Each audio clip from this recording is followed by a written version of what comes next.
Olá mais uma vez a todos aqueles que têm acompanhado as histórias bíblicas publicadas em nosso canal.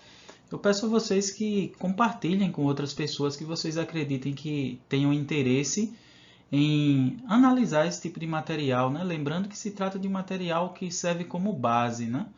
Então ele não precisa ser considerado como um material absoluto, único, mas ele serve como um material de apoio, especialmente para aqueles que estão em busca de uma visão comprometida com a nossa tradição reformada, né?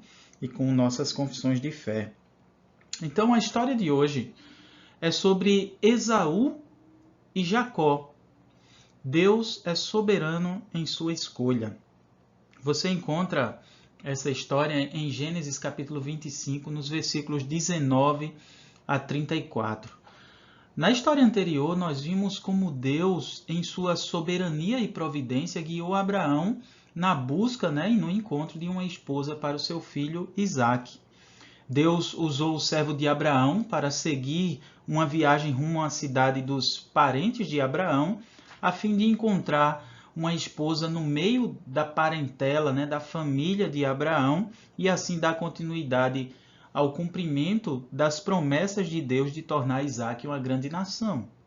Deus guiou o servo de Abraão, Deus mostrou-lhe a moça que deveria ser a esposa de Isaque e fez também com que Rebeca e sua família entendessem que se tratava da mão de Deus em toda essa história. Assim, Isaque, aos 40 anos de idade, conforme Gênesis 25, versículo 20, ele recebeu a sua esposa como um presente do Senhor. Apesar de que seu pai Abraão ainda estivesse vivo, Isaque sabia de sua responsabilidade e das promessas repetidas diversas vezes por Deus ao seu pai, que dizia: por Isaque será chamada a tua descendência. Gênesis 21, 12. E para o cumprimento dessa promessa, era preciso que Isaque e Rebeca tivessem pelo menos um filho. Eles, então, aguardavam ansiosamente pelo nascimento de uma criança, pois sabiam das promessas de Deus. Mas Deus não permitiu que isso acontecesse logo, pois Rebeca era estéril, ela não podia gerar filhos.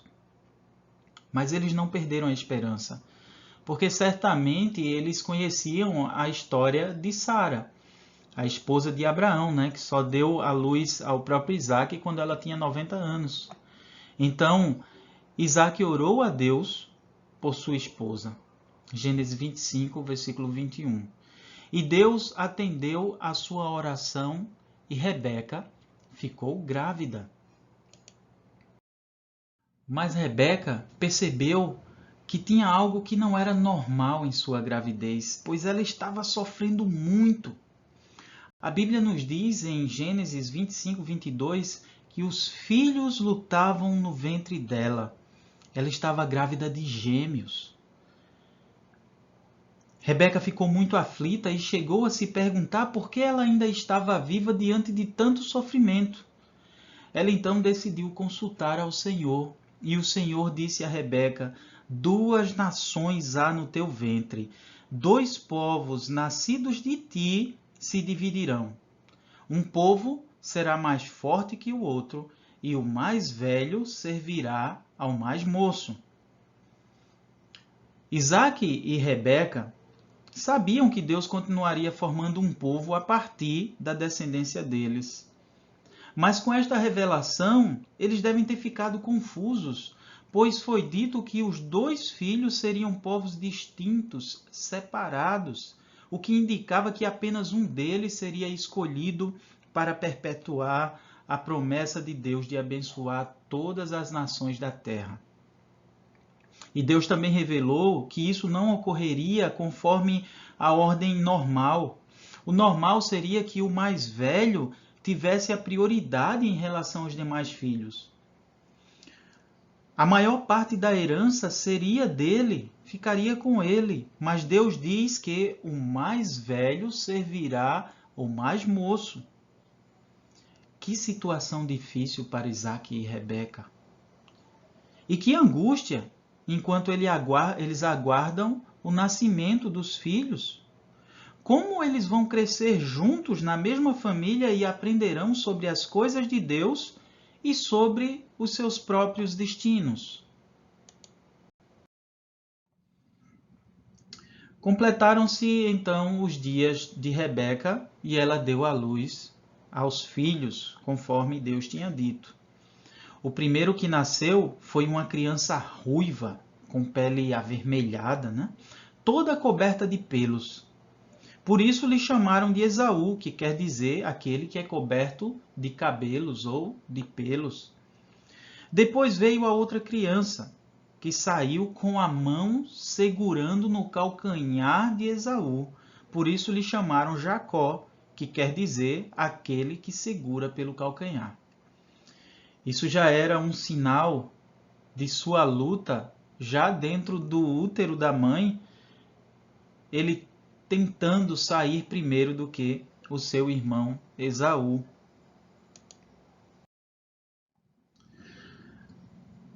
Como pais que receberam um presente de Deus com o nascimento de 2 filhos, poderíamos imaginar que eles procurariam educar os filhos no temor do Senhor.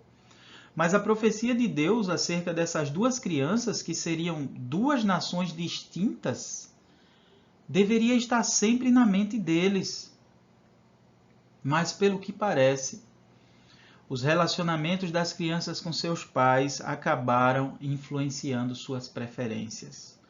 Os meninos cresceram e, por suas características, passaram a atrair mais a preferência de um ou de outro dos seus pais. Esaú cresceu e se tornou um caçador muito habilidoso, homem do campo, um homem de força bruta. E além disso, Isaque gostava muito de saborear das caças de seu filho Esaú. Todas essas coisas então ajudaram a Isaque se apegar e a amar mais a Esaú, ao ponto até de não considerar a profecia de Deus acerca do mais velho servir ao mais moço. Quanto a Jacó, ele era um homem mais caseiro e refinado, que gostava de permanecer em tendas. Rebeca amava mais a Jacó. Pode ser que Rebeca tinha mais de uma razão para amar Jacó. Uma delas poderia ser o simples fato de Jacó passar muito mais tempo com ela, já que ele era caseiro, e assim ele também poderia ajudá-la. Mas certamente Rebeca tinha em mente a profecia de que o mais novo fora o escolhido. E certamente ela também ficava a pensar como essa profecia iria se concretizar, já que o natural seria o filho mais velho receber toda a herança do pai.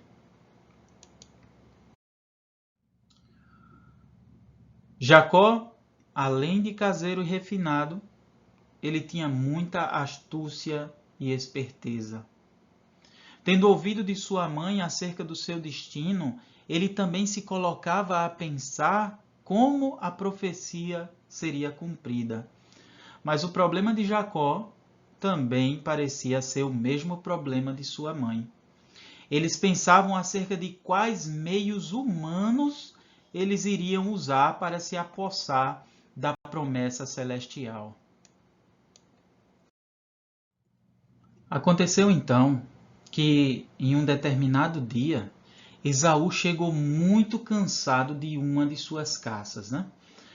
Caçadores passam horas e às vezes até dias em busca de uma boa caça. Então, naquele momento, Esaú estava muito cansado e com uma fome terrível. Jacó tinha feito um cozinhado. E quando Esaú chegou, sentiu o cheiro e viu a comida, ele implorou por um pouco de comida. Jacó, em sua fraqueza, ao invés de oferecer-lhe comida de bom grado, porque se nós devemos ser generosos com as pessoas até de fora, né? Se devemos ser hospitaleiros com as pessoas que são de fora, então como é que se pode negar comida para alguém da sua própria família? Jacó, então, ele se aproveitou daquela situação. ele fez uma exigência a Esaú. Só lhe dou desta comida se você me der em troca o seu direito de primogenitura. Esse é aquele direito do filho mais velho de receber a maior parte da herança dos pais. Jacó, sendo mais novo, não tinha esse direito. Mas então ele estava querendo comprar isso de seu irmão mais velho em troca de um prato de comida. Esaú estava muito faminto, ao ponto de até morrer de fome, segundo ele disse. Então, ele nem pensou na seriedade da proposta de Jacó. Ele não considerou toda a honra que ele tinha como filho mais velho. Ele respondeu: estou quase morrendo, então para que vai me servir esse direito de ser o filho mais velho? Jacó então pediu que ele jurasse para que então a negociação fosse concluída. Esaú então jurou e passou o seu direito de primogenitura para Jacó. Nós não devemos imaginar que Esaú estava com tanta fome que não podia pensar na seriedade daquilo que ele estava fazendo. O autor da carta aos Hebreus, no Novo Testamento, ele chama Esaú de profano, alguém que despreza a Deus. Hebreus 12, versículo 16. Ele sabia da sua posição e também sabia das promessas de Deus ao seu avô Abraão e também ao seu pai Isaque. Mesmo assim, ele desprezou o seu direito, trocando por um prazer momentâneo e terreno. Jacó, então, o alimentou com pão e com um cozinhado de lentilhas. Esaú só estava preocupado com seu próprio estômago. É verdade que Jacó agiu de maneira pecaminosa ao negar comida ao seu irmão e a negociar com ele um direito de nascença. Mas, assim, ele mostrou que estava disposto a tudo para receber aquilo que lhe foi profetizado. A outra verdade também deve ser dita é que Esaú desprezou o seu direito de primogenitura. A Bíblia diz que Esaú comeu e bebeu, levantou-se e saiu. Assim, ele desprezou o seu direito de primogenitura. Essa história nos ensina de maneira clara acerca da soberania de Deus na escolha do seu povo. E fica claro também que essa eleição é feita antes do nascimento e não baseada naquilo que nós fazemos, mas simplesmente na graça de Deus. O apóstolo Paulo usa essa história em sua carta aos Romanos, capítulo 9, versículos 11 e 12, para explicar sobre a salvação depender de Deus em sua graça e não de alguma condição especial de nosso nascimento ou de nossos feitos. Deus é soberano e não depende de ninguém para operar a salvação. Não é o direito de nascença que garante a bênção. Esaú é prova disso, pois, sendo herdeiro legítimo, ele não herdou a bênção de seu pai.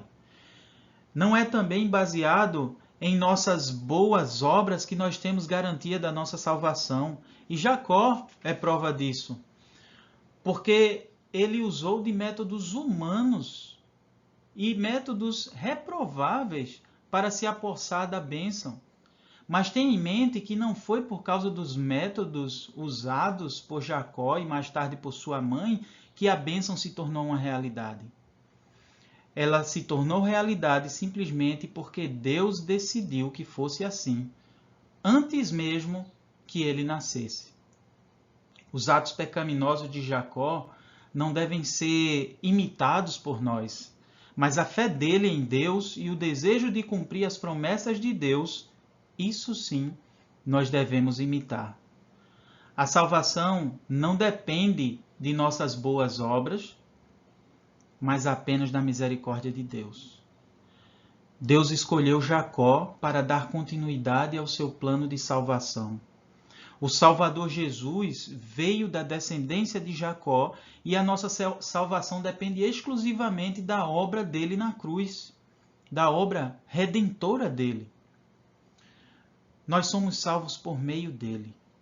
Não é baseado em quem nós somos ou no que nós fizemos para que possamos ser salvos. Dependemos exclusivamente da obra de nosso Salvador Jesus. Mas é sempre importante nós lembrarmos daquilo que nos ensina nossas confissões, né? O Catecismo de Heidelberg, no Dia do Senhor 24, sobre a nossa salvação. A verdade é que a nossa salvação não depende daquilo que nós fazemos, não pode nos deixar acomodados, pois como a resposta à pergunta 64 afirma, é impossível que os que são ligados a Cristo pela verdadeira fé não produzam frutos de gratidão. Que Deus, então, nos abençoe. Agora, algumas perguntas para a fixação da aprendizagem. Por que Rebeca estava sofrendo durante a sua gravidez? Qual o nome dos filhos que nasceram e quem nasceu primeiro? Qual foi a profecia de Deus sobre Esaú e Jacó? E como Jacó comprou os direitos de filho mais velho de seu irmão Esaú? E por fim, Deus escolheu Jacó baseado em alguma coisa boa que ele tenha feito? E o nosso último slide com a lista do material que nós utilizamos para a elaboração dessas histórias. Que Deus nos abençoe e até a próxima história.